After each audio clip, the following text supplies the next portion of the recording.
Assalamualaikum warahmatullahi wabarakatuh. Selamat pagi, salam sejahtera dan sukses selalu. Semoga kita senantiasa dalam keadaan sehat walafiat dan berbahagia.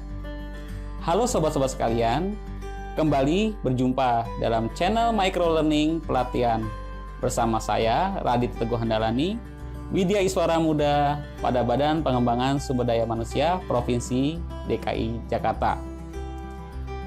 Pada video pembelajaran sebelumnya, kita telah membahas materi tentang inventarisasi dalam pengelolaan barang milik daerah sebagai salah satu sub materi pokok dalam penatausahaan barang milik daerah.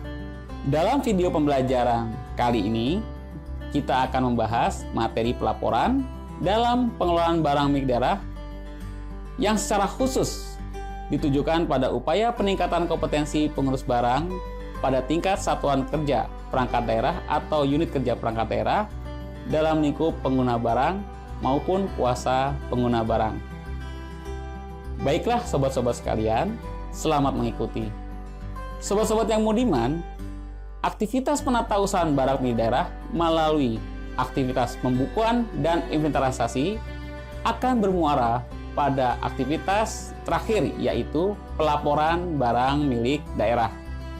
Dapat disimpulkan bahwa segenap rangkaian proses penatausahaan barang milik daerah pada dasarnya akan berakhir pada tahap pelaporan yang dihasilkan dari proses pembukuan dan inventarisasi. Pelaporan pada dasarnya bertujuan sebagai bentuk pertanggungjawaban terhadap kegiatan penatausahaan barang milik daerah. Untuk itu, pelaporan selain berfungsi sebagai wujud akuntabilitas, juga menjadi instrumen untuk memberikan umpan balik dan evaluasi bagi seluruh tahap pengelolaan barang milik daerah, mulai dari perencanaan kebutuhan barang hingga tahap penghapusan atau pemusnahan. Selain itu, dokumen pelaporan dalam penatausahaan barang milik daerah akan digunakan dalam rangka penyusunan neraca pemerintah daerah, perencanaan kebutuhan pengadaan dan pemeliharaan barang milik daerah.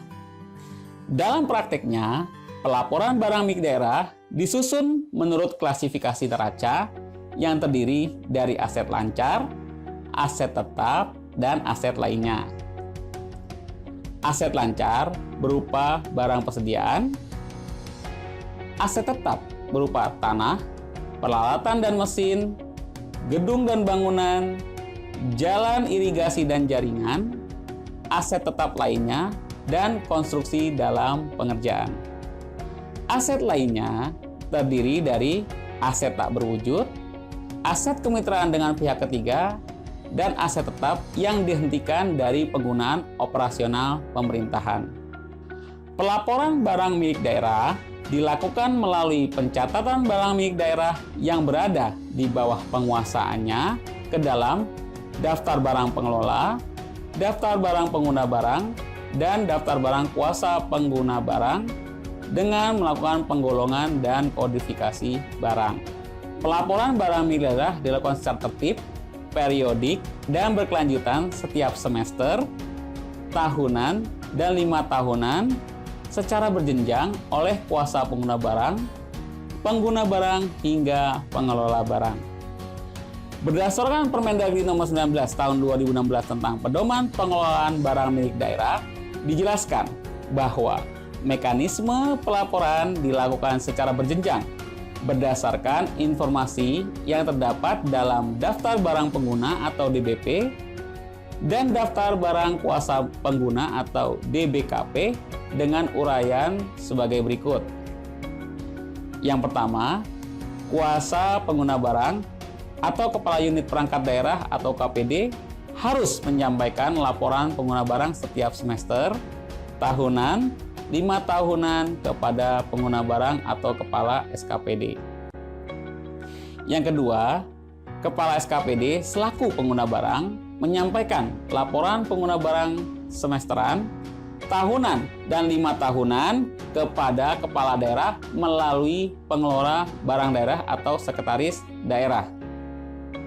Yang ketiga, pembantu pengelola barang, dalam hal ini Kepala Badan Pengelola Keuangan Daerah dan Kepala Badan Pengelolaan Aset Daerah, menghimpun seluruh laporan pengguna barang semesteran, tahunan, dan 5 tahunan dari masing-masing SKPD, baik jumlah maupun nilainya, dan melakukan rekapitulasinya.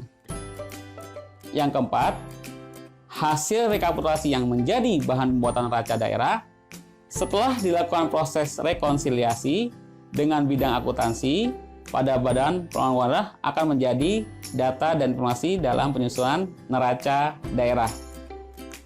Secara praktis, pelaporan dilakukan dengan menggunakan dokumen utama berupa daftar mutasi barang pengguna yang didukung dokumen-dokumen lain, utamanya kartu inventaris barang dan dokumen-dokumen pendukung aktivitas mutasi barang.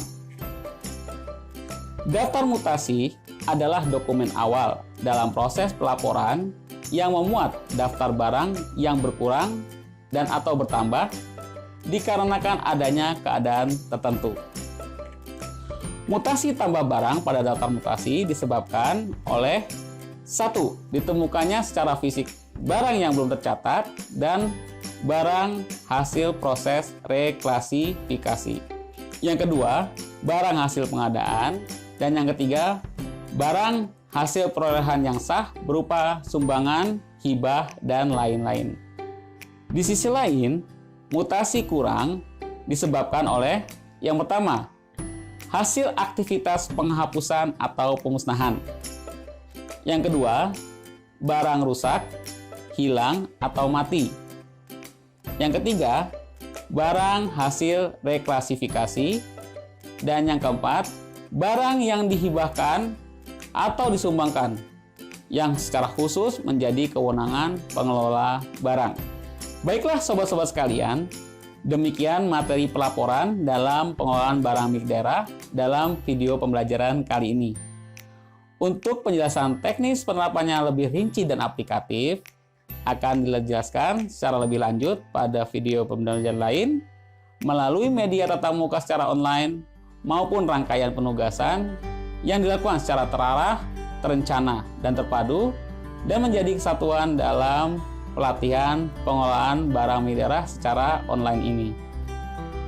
Semoga materi yang disampaikan ini dapat mencapai tujuan dan meningkatkan indikator hasil belajar para peserta pelatihan pengelolaan barang milik daerah, khususnya dalam peningkatan kompetensi pengurus barang dalam lingkup pengguna barang maupun kuasa pengguna barang. Semoga materi dalam video pembelajaran ini bermanfaat dan mendatangkan ridha Allah Subhanahu wa Ta'ala. Salam sukses, salam sejahtera, semangat selalu. Wassalamualaikum warahmatullahi wabarakatuh. Salam takzim dari kami.